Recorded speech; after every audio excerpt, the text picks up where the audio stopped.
Hi hello नमस्कार आदाब सत श्री अकाल। आसन पूर्ण विश्वास है अच्छे होंगे, स्वस्थ होंगे, मस्त होंगे और अपनी पढ़ाई कर रहे होंगे। जी हाँ दोस्तों, कहते हैं ना कि आंखों में अरमान लिया, मंजिल को अपना मान लिया, मुश्किल किया आसान किया, जब ठान लिया तो ठान लिया। हो चुका आगाज रन का, युग बदलने की तैयारी, जीत उसी का होगा जिसका संघर्ष है जारी। तो आइए स्टार्ट करते हैं बिना वक्त को जाया किए हुए आज को सेशन को, और देखते हैं आज का पहला प्रश्न। यह जो सेट होगा हमारा, ऑलरेडी पहले 3 सेट हम लोग कवर कर चुके हैं। यह जो होगा सेट नंबर वह चौथा होगा, जो एजुकेशन ई गुरुकुल जो पैड ग्रुप वाला ये आपको सेट होगा, बिहार दरोगा के लिए होगा। और बेहतरीन सेटों में से एक, और कहते हैं ना दोस्त कि मुश्किल नहीं है कुछ भी इस दुनिया में, तू जरा कोशिश तो कर, ख्वाब बदलेंगे हकीकत में, तू जरा कोशिश तो कर। तो आइए स्टार्ट करते हैं आज के सेशन को और देखते हैं आज का पहला प्रश्न। पहला प्रश्न मेरे मित्र कहता है, आप आराम से देखते चलिएगा, थोड़ा सा आराम से आप देखिएगा, चीज़ों को बारीकी से समझिएगा और उत्तर देने का प्रयास कीजिएगा। तो चलिए स्टार्ट करते हैं। कहता है पहला प्रश्न मेरे मित्र कि बौद्ध भिक्षुओं के लिए बनाई गई लोमस ऋषि गुफा किस राज्य में अवस्थित है। तो जैसा कि आप जानते हैं, बौद्ध धर्म के संस्थापक गौतम बुद्ध हुए थे, जिनका जन्म 563 ईसा वर्ष पूर्व लुम्बिनी जो नेपाल में पड़ता वहाँ पे हुआ था। कहता है बौद्ध भिक्षु के लिए जो लोमस ऋषि गुफा था वह किस राज्य में था, तो वह अपना बिहार राज्य में था। ऑप्शन नंबर डॉग बिल्कुल सही हो जाएगा। अगला प्रश्न मेरे मित्र कहता है कि अशोक के शासनकाल में प्रमुख घटनाओं में से एक 250 ईसा पूर्व राजधानी पाटलिपुत्र में बौद्ध संघ परिषद का आयोजन किया गया था। तो जैसा कि आप जानते हैं, बौद्ध परिषद जो है आपको मुख्य रूप से 4-5 आयोजन किया गया था।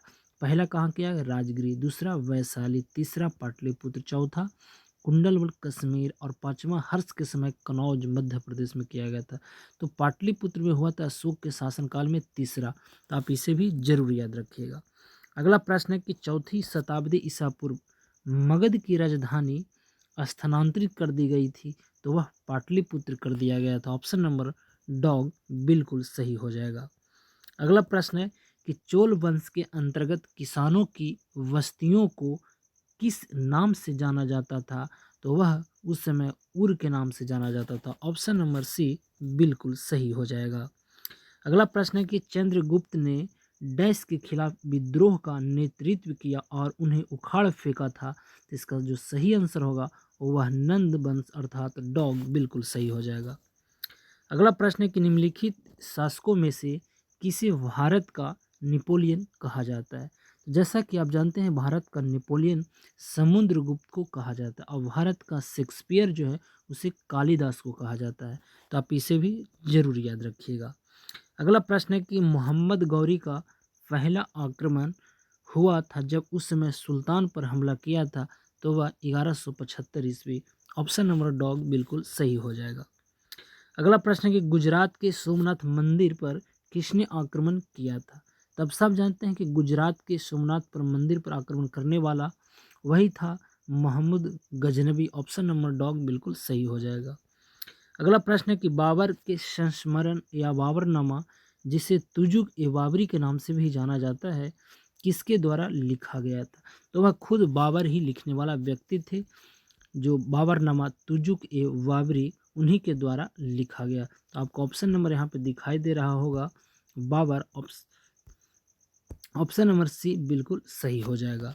अगला प्रश्न है कि दिल्ली की मोती मस्जिद दिल्ली की मोती मस्जिद की मुगल शासक ने बनवाया था। कहने का मतलब है कि दिल्ली में जो मोती मस्जिद है वह किस शासक ने बनवाया था, तो वह जो बनवाया था वह औरंगजेब द्वारा बनाया गया था। ऑप्शन नंबर इसका सी बिल्कुल सही हो जाएगा। अगला प्रश्न कहता है कि ब्रिटिश अधिकारियों पर हमला करने के कारण 1857 में मंगल पांडे को फांसी दे दी गई थी, वह बैरकपुर। ऑप्शन नंबर डॉग बिल्कुल सही हो जाएगा। अगला प्रश्न है कि 1793 में जब अस्थाई बंदोबस्त लागू किया गया था, तब बंगाल का गवर्नर जनरल कौन था। तो 1793 में जब अस्थाई बंदोबस्त लागू किया गया था, उसमें भारत का गवर्नर जो जनरल था वह Lord Cornwallis. Option number dog इसका बिल्कुल सही जवाब हो जाएगा। अगला प्रश्न है कि वह अधिनियम जिसने ब्रिटिश ईस्ट इंडिया कंपनी से भारत में ब्रिटिश क्राउन को सत्ता हस्तांतरित की थी, वह अधिनियम था भारत सरकार अधिनियम 1858। ऑप्शन नंबर सी बिल्कुल सही हो जाएगा।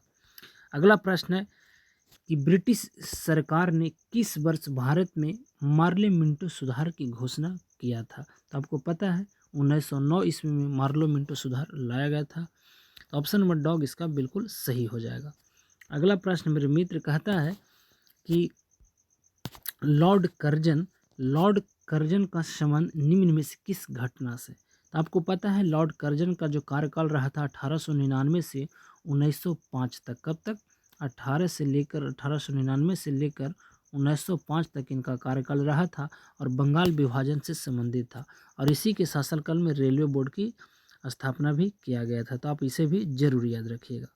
अगला प्रश्न है कि 1900, थोड़ा सा इसे छोटा कर लेते हैं। अगला है कहता है कि 1917 में महात्मा गांधी ने गुजरात के खेड़ा जिले में सत्याग्रह का समर्थन किया।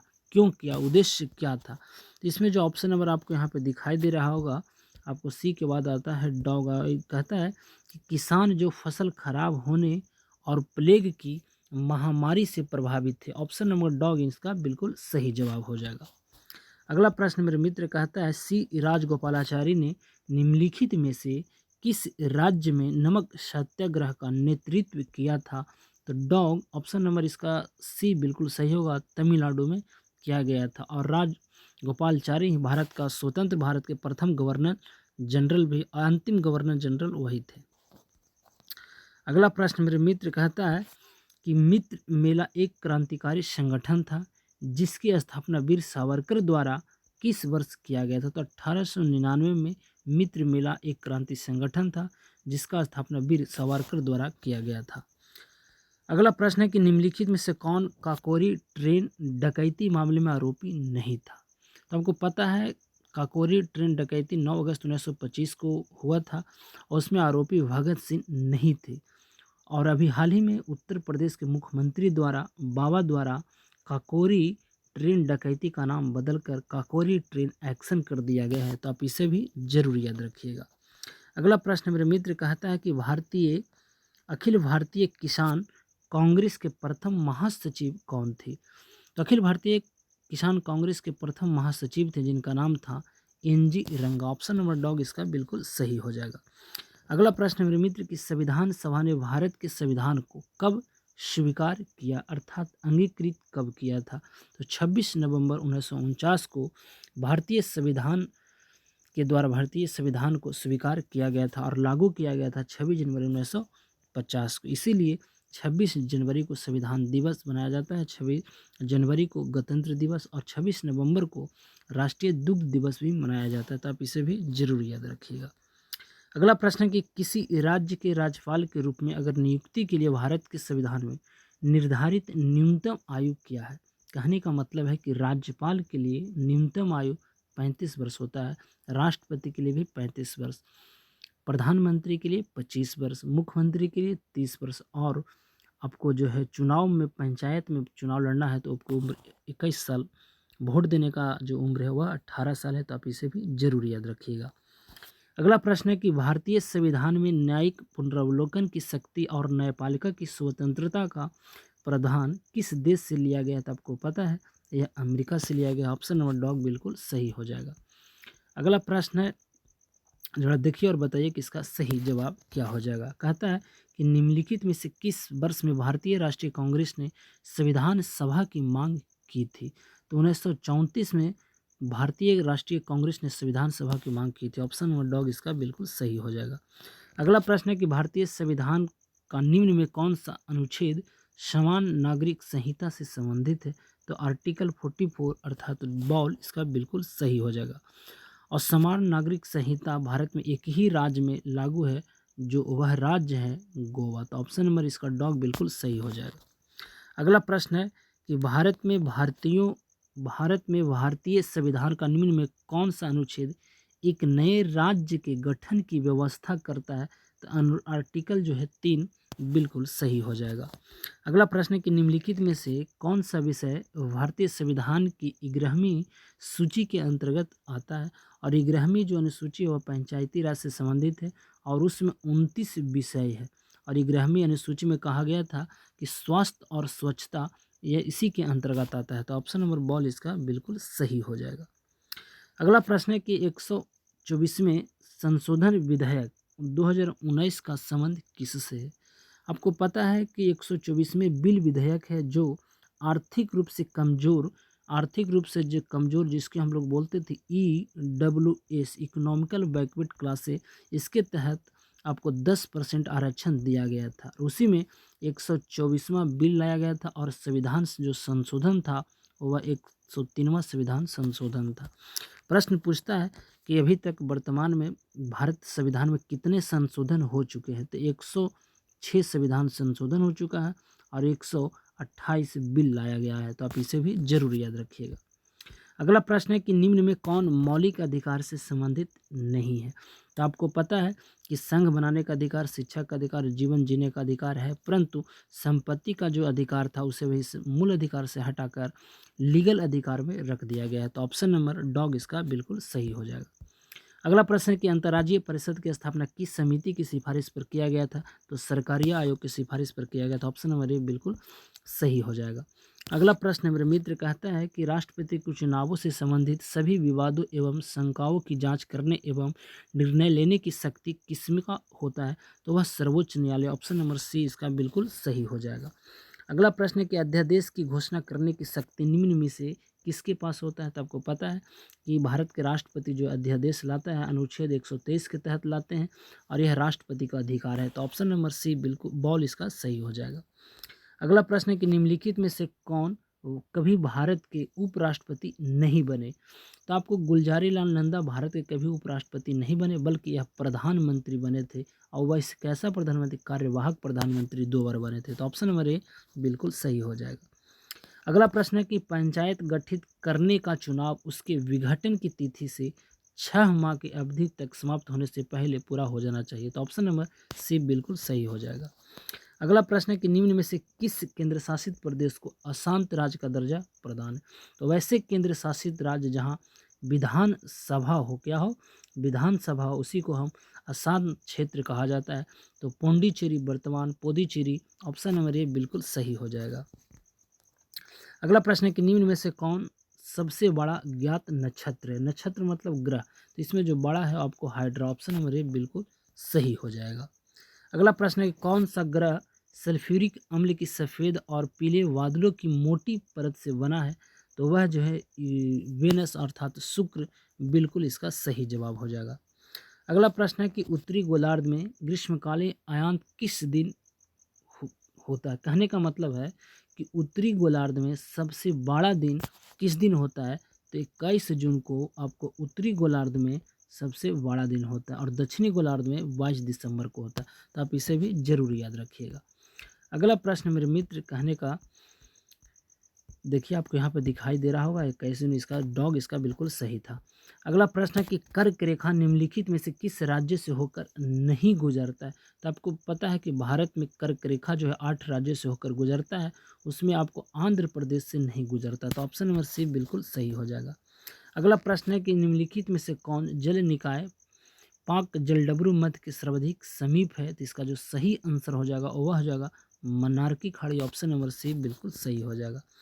निम्न में कौन पाकिस्तान की सबसे लंबी नदी है जो मानसरोवर झील से निकलती है? तो इसका सही आंसर जो होगा वह सिंधु। ऑप्शन नंबर ए बिल्कुल सही हो जाएगा। मूसी तथा भीमा नदी सहायक नदियां हैं। तो आपको पता है कि मूसी, भीमा, रामप्रभा, घाटप्रभा ये सब जो है आपको कृष्णा नदी की सहायक नदी है। कृष्णा नदी आपको पता है कि पश्चिमी महाराष्ट्र महाबलेश्वर से निकलते हुए 4 राज्यों से होते हुए 1400 किलोमीटर आपको बहते हुए बंगाल की खाड़ी में गिर जाती है। तो ऑप्शन नंबर बॉल इसका सही हो जाएगा और इसी नदी पर अलमाटी बांध भी अवस्थित है। अगला प्रश्न है कि निम्न में कौन भारत का तैरता हुआ एकमात्र राष्ट्रीय उद्यान है? तो काबुल लमजाओ जो मणिपुर वाला। ऑप्शन नंबर डॉग इसका बिल्कुल सही हो जाएगा।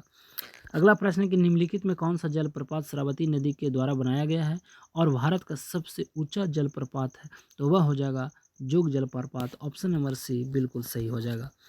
अगला प्रश्न है कि निम्न में कौन सी झील भारत की सबसे बड़ी मानव निर्मित झील है? वह है Govind Ballabh Pant Sagar. Option number ball बिल्कुल सही हो जाएगा। अगला प्रश्न है कि निम्नलिखित में कौन अलकनंदा और मंदाकिनी का संगम पर बसा है? तो उसे हम रुद्रप्रयाग कहते हैं। ऑप्शन नंबर सी बिल्कुल सही हो जाएगा।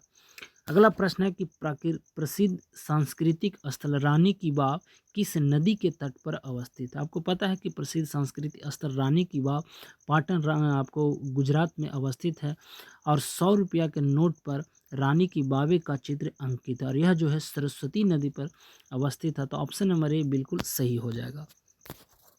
अगला प्रश्न है कि निम्नलिखित में से कौन सी नदी अरब सागर में नहीं मिलती है? यानी कहने का मतलब कि अरब सागर में नहीं गिरती है। तो इसका जो सही जवाब होगा वह गोदावरी। ऑप्शन नंबर डॉग बिल्कुल सही हो जाएगा। अगला प्रश्न है कि जल संधि भूमध्य सागर को अटलांटिक महासागर से जोड़ता है।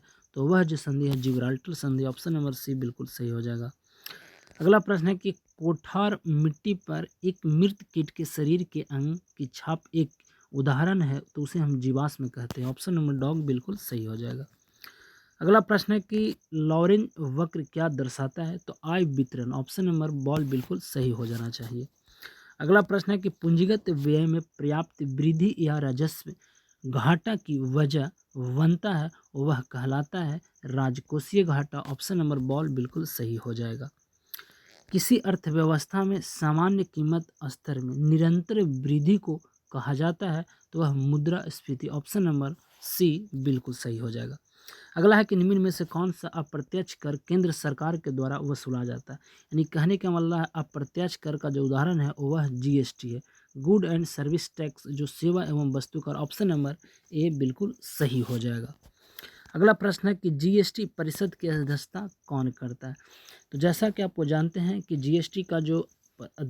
जीएसटी जो परिषद है उसका जो अध्यक्षता करता हुआ केंद्र के वित्त मंत्री अर्थात निर्मला सीतारमण अभी भारत के वित्त मंत्री हो वही जीएसटी परिषद की अध्यक्षता करते हैं। तो ऑप्शन नंबर इसका डॉग बिल्कुल सही हो जाएगा। अगला प्रश्न है कि टिंडन प्रभाव किस कारण होता है? तो आपको पता है जो टिंडन जो प्रभाव होता है वह किस कारण से होता है? तो वह प्रकाश के आपको परिकर्णन बिल्कुल आपको यहाँ पे दिखाई दे रहा होगा प्रकाश की परिकर्णन। ऑप्शन नंबर ए बिल्कुल सही हो जाएगा। अगला प्रश्न है कि फल्मिनोलॉजी अध्ययन किसका करता है? तो वह जो है अध्ययन करता है आकाशीय बिजली का। ऑप्शन नंबर बॉल बिल्कुल सही हो जाएगा। किस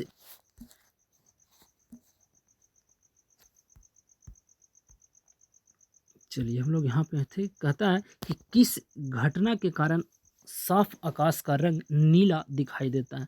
तो जैसे रंग से आ जाए तो वह परिकर्णन प्रकाश की परिकर्णन के द्वारा आकाश का रंग नीला दिखाई देता है। तो ऑप्शन नंबर आपको उसका सी बिल्कुल सही हो जाएगा। अगला प्रश्न है कि निम्न में कौन सा समीकरण भौतिक में दाब को दर्शाता है? तो दाब बराबर फार्मूला होता है बल बटा क्षेत्रफल। ऑप्शन नंबर आपको बॉल बिल्कुल सही हो जाएगा। अगला प्रश्न है कि धातुओं के माध्यम से विद्युत चालकता को इलेक्ट्रॉनिक चालकता कहा जाता है और यह जो है आपको क्या दर्शाता है? तो तापमान में वृद्धि के साथ यह घटता है। ऑप्शन नंबर ए बिल्कुल सही हो जाएगा। अगला प्रश्न है कि प्रकाश के वर्गक्रम की व्याख्या सबसे पहले किसने किया था? तो आइजैक न्यूटन द्वारा किया गया था। तो ऑप्शन नंबर बॉल इसका बिल्कुल सही हो जाएगा। अगला प्रश्न है कि पोटेशियम परमैंगनेट के एक अणु में कितने ऑक्सीजन परमाणु मौजूद होते हैं? तो यह जो होता है वह आपको 4 होता है। ऑप्शन नंबर बॉल इसका बिल्कुल सही हो जाएगा। डोलामाइट किसका अयस्क है? तो डोलामाइट जो है वह किसका अयस्क है? तो आपको पता होना चाहिए जो डोलामाइट जो अयस्क है वह जो होता है वह मैग्नीशियम का आपको अयस्क होता है। ऑप्शन नंबर ए इसका बिल्कुल सही हो जाएगा। अगला प्रश्न मेरे मित्र कहता है कि निम्न में से किस तत्व में सबसे कम विद्युत ऋणात्मक होता है? तो वह जो हो जाएगा ऑप्शन के अनुसार फ्रांसियन। ऑप्शन नंबर बॉल बिल्कुल सही हो जाएगा। तो ग्राफीन क्या है? तो ग्राफीन एक कार्बन का अपरूप होता है। तो आप इसे भी जरूर याद रखिएगा। यहाँ पर दिया हुआ कार्बन का अपरूप। ऑप्शन नंबर सी बिल्कुल सही हो जाएगा। कोयले का जलना एक अभिक्रिया है। तो कोयले का जलना एक अभिक्रिया संयोजन होता है। ऑप्शन नंबर सी बिल्कुल सही हो जाएगा। निम्नलिखित में से कौन सा जीव शरीर के बाहर की खाद्य सामग्री को तोड़ता है और फिर उसे अवशोषित करता है, उसे हम क्या कहते हैं? तो उसे हम खमीर कहते हैं। ऑप्शन नंबर सी बिल्कुल सही हो जाएगा। अगला प्रश्न है कि प्रकाश संश्लेषण की प्रक्रिया में निम्नलिखित में से कौन सी गैस निकलती है? तो वह जो निकलती है वह ऑक्सीजन निकलती है, यानी मुक्त होती है। ऑप्शन नंबर सी बिल्कुल सही हो जाएगा। निम्न में कौन सा रोग विषाणु के कारण होता है? आपको पता है कुष्ठ रोग जो होता है वह बैक्टीरिया से, मलेरिया प्रोटोजोआ से, टिटनस भी आपको बैक्टीरिया से, परंतु रूबेला एक वायरस है, तो यही इसका सही जवाब हो जाएगा। अगला प्रश्न है कि निम्नलिखित में से किसकी कमी के कारण पेलाग्रा होता है? तो विटामिन आपको यहाँ पे दिखाई दे रहा होगा पेलाग्रा, पेलाग्रा जो होता है वह नियासिन से होता है। ऑप्शन नंबर डॉग इसका बिल्कुल सही हो जाएगा। अगला प्रश्न है कि निम्नलिखित में से कौन सा महिलाओं में प्राथमिक यौन अंग है? तो उसे हम अंडाशय कहते हैं। ऑप्शन नंबर ए बॉल इसका सही हो जाना चाहिए। अगला प्रश्न है कि पुष्प का कौन सा भाग स्त्री केसर के शीर्ष पर चिपचिपी सतह है, यह है ना, पराम को फंसाकर रखता है, उसे हम वर्ती कार्ग कहते हैं। ऑप्शन नंबर बॉल इसका बिल्कुल सही हो जाएगा। कोशिका का केंद्रक एक जेली जैसे पदार्थ से घिरा होता है, उसे हम कोशिका झिल्ली कहते हैं। ऑप्शन नंबर आपको डॉग बिल्कुल सही हो जाएगा।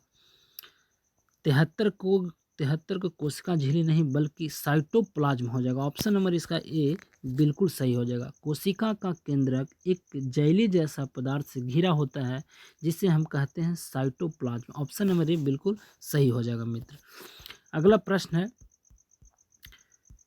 कि निम्न में कौन सी गैस रक्त की ऑक्सीजन ले जाने की क्षमता को कम कर देता है? तो वह carbon monoxide. Option number C बिल्कुल सही हो जाएगा। अगला प्रश्न है कि जीभ के पीछे स्वर यंत्र या वॉइस बॉक्स के शीर्ष पर उपस्थित उपास्थि के पत्ती के आकार के प्रावल को क्या कहते हैं? तो यह जो कहलाता है एपिग्लॉक्टिक्स। क्या कहलाता है? एपिग्लॉक्टिक्स। ऑप्शन नंबर डॉग इसका बिल्कुल सही हो जाएगा। अगला प्रश्न कि मटकी किस राज्य का प्रसिद्ध लोक नृत्य है? तो मत्स्य मटकी और मत्स्य मध्य प्रदेश, मामा की नगरी। ऑप्शन नंबर ए बिल्कुल सही हो जाएगा। जैमिंग शब्द निम्नलिखित में से किस खेल से संबंधित है? तो lawn tennis. Option number C बिल्कुल सही हो जाएगा। द ओरिजिन ऑफ स्पीजी पुस्तक किसके द्वारा लिखा गया? तो चार्ल्स डार्विन द्वारा लिखा गया था। ऑप्शन नंबर ए इसका बिल्कुल सही हो जाएगा। रुक्मणी देवी अरुंडेल निम्नलिखित में से किस नृत्य शैली से संबंधित है? तो भारतनाट्यम। और भारतनाट्यम जो है वह तमिलनाडु से संबंधित है, तो आप उसे भी जरूर याद रखिएगा। आपको कथकली है, आपको केरल है, कुचिपुड़ी आंध्र प्रदेश है, तो आप इसे भी जरूर याद रखिएगा। कहता है कि भारत में हर साल निम्नलिखित में से किस तारीख को सुशासन दिवस मनाया जाता है? तो सुशासन दिवस अटल बिहारी वाजपेयी जी का जन्म दिवस के रूप में मनाया जाता है, वह 25 दिसंबर को मनाया जाता है। तो ऑप्शन नंबर सी बिल्कुल सही हो जाएगा। अगला प्रश्न है कि हाल ही में 24वां शीतकालिक ओलंपिक 2022 का पहला गोल्ड किस खिलाड़ी द्वारा जीता गया था? और उसका नाम था थेरेसी जोहांग। ऑप्शन नंबर बॉल बिल्कुल सही हो जाएगा। कहता है कि हाल ही में अमेरिका ने किस देश को अपने प्रमुख गैर नाटो सहयोगी के रूप में घोषित किया था? तो वह था सूडान। आपको दिखाई दे रहा होगा सूडान। ऑप्शन नंबर बॉल बिल्कुल सही हो जाएगा। अगला प्रश्न है कि हाल ही में हुई घोषणा के मुताबिक किस शहर में भारत का पहला भूवैज्ञानिक उद्यान यानी जो है ना जियोलॉजिकल पार्क बनने जा रहा है? तो वह जबलपुर। ऑप्शन नंबर सी बिल्कुल सही हो जाएगा। अगला प्रश्न है कि हाल ही में दक्षिण मोबुआंग किस राज्य का पहला ओडीएफ प्लस गांव बना है? तो ओडीएफ का मतलब होता है शौच से मुक्त गांव, तो इसका जो सही आंसर होगा वह मिजोरम हो जाएगा। ऑप्शन नंबर बॉल बिल्कुल सही हो जाएगा।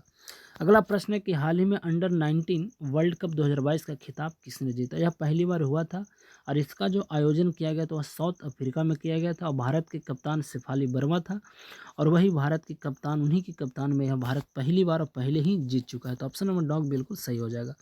अगला है प्रश्न कि डब्ल्यूएचओ की घोषणा के अनुसार कितने अफ्रीकी देश को mRNA तकनीक दी जाएगी? तो यह 6 देश को दी जाएगी। कितने देश को दी जाएगी? 6 देश का। ऑप्शन नंबर बॉल सही है। डब्ल्यूएचओ जिसे हम वर्ल्ड हेल्थ ऑर्गेनाइजेशन कहते हैं, जिसका मुख्यालय जे न जाने जिनेवा स्विट्जरलैंड में है और 7 अप्रैल को विश्व स्वास्थ्य दिवस मनाया जाता है, तो आप इसे भी जरूर याद रखिएगा। अगला प्रश्न है कि किस राज्य में शयन मुद्रा में भगवान बुद्ध की सबसे बड़ी मूर्ति 100 फीट वाली निर्माण किया जा रहा है? तो वह बिहार में। ऑप्शन नंबर बॉल इसका सही हो जाएगा। अगला प्रश्न है कि वाप्टा अवार्ड 2022 में किसे सर्वश्रेष्ठ फिल्म का पुरस्कार मिला था? The power of dog. Option number A बिल्कुल सही हो जाएगा। अगला प्रश्न है कि पद्म विभूषण है ना, पद्म भूषण सम्मान पाने वाले पहले पैरा एथलेटिक खिलाड़ी कौन बन गए? तो वह जेवलिन थ्रोन वाला देवेंद्र झांझड़िया झुनझुन राजस्थान से संबंधित है। तो ऑप्शन नंबर सी बिल्कुल सही हो जाएगा। बच्चों की एक पुस्तक है the little book of Joy, किसने लिखी थी? तो इसको लिखने वाले थे, वह थे डेसमंड टूटो और Tenzin Velasco. Option number A और बी दोनों हो जाएगा। अगला प्रश्न है 91 नंबर प्रश्न को देखिए और बताइए कि इसका सही जवाब क्या हो जाएगा। कहता है कि किस संस्था ने भारत में पानी की समस्याओं को हल करने के लिए इक्वा मैप नामक एक नया अंतः विषय जल प्रबंधन और नीति केंद्र स्थापित किया गया? उस आईआईटी का नाम था IIT Madras. Option number ball बिल्कुल सही हो जाएगा। किसे भारत की 23वीं नवीनतम महिला ग्रैंड मास्टर के रूप में घोषित किया गया था? वह था प्रियंका नूट के। ऑप्शन नंबर सी बिल्कुल सही हो जाएगा। अगला प्रश्न है कि भारत का कौन सा राज्य मृदा स्वास्थ्य के लिए कार्बन तटस्थ खेती शुरू करने वाला देश का पहला राज्य बनने के लिए तैयार है? वह केरला। ऑप्शन नंबर बॉल बिल्कुल सही हो जाएगा। किस राज्य के जिंकिंग जरी या लिविंग रूट ब्रिज को united nation education scientific culture organization अर्थात यूनेस्को की विश्व विरासत स्थलों की अस्थायी सूची में शामिल किया गया है? तो वह मिजोरम वाला। ऑप्शन नंबर बॉल बिल्कुल सही हो जाएगा। अगला प्रश्न है कि हाल ही में किस खिलाड़ी ने स्विस ओपन बैडमिंटन चैंपियनशिप 2022 में महिला एकल का खिताब जीती थी? तो वह भारत की शेरनी PV Sindhu. Option number ball बिल्कुल सही हो जाएगा। यहाँ से आपको मैथ का दिया गया क्वेश्चन है, बड़ा इजी है, तो इसे आप बना लीजिएगा। इसका जो सही आंसर होगा आपका 4 दिन हो जाएगा। ऑप्शन नंबर सी बिल्कुल सही होगा। यह भी आपको प्रश्न बन जाएगा। इसका जो सही आंसर हो जाएगा वह हो जाएगा, आपको यहाँ पे दिखाई दे रहा है, आपको डॉग हो जाएगा। इसको 12,400 रुपये आता है डॉग, इसका बिल्कुल सही हो जाएगा। इसका जो सही आंसर होगा वह पासा से संबंधित है और इसे आप बना लीजिएगा। इसका जो सही आंसर होगा वह आपको आएगा, क्या आएगा, 4 आएगा। ऑप्शन नंबर सी बिल्कुल सही होगा। उसके बाद आता है यहाँ पे रीजनिंग और इसका जो सही आंसर होएगा वह क्या आएगा? तो इसका जो सही आंसर आएगा 99 का, वह आपको आएगा, आपको 381 सी वाला बिल्कुल सही हो जाएगा। और आज का लास्ट प्रश्न है, अब इसका जो सही आंसर होगा वह आपको डॉग अर्थात 3। यह था हमारा 100 बेहतरीन सेटों में से एक सेट जो यूट्यूब के ऊपर आपको बहुत कम मिलेगा। आप एक बार यकीन नहीं होता तो आप मारकर भी देख लीजिएगा, जो एजुकेशन ई गुरुकुल द्वारा कराया जाता है। तो चलिए इसी के साथ में अपनी वाणी को देते हैं विराम और लेते हैं आपसे विदा, इस वादे के साथ कि फिर मुलाकात होगी। जब तक के लिए आप सही से रहें, सलामत से रहें और अपनी पढ़ाई करते रहें। तो अब हमें दीजिए इजाज़त। अगर आप चैनल पर पहली बार हैं तो चैनल को सब्सक्राइब करें, द बेल आइकन को प्रेस कर लीजिए। तो अब मिलते हैं अगले वीडियो में, जब तक के लिए सम्मा खैर। बहुत बहुत धन्यवाद, शुक्रिया।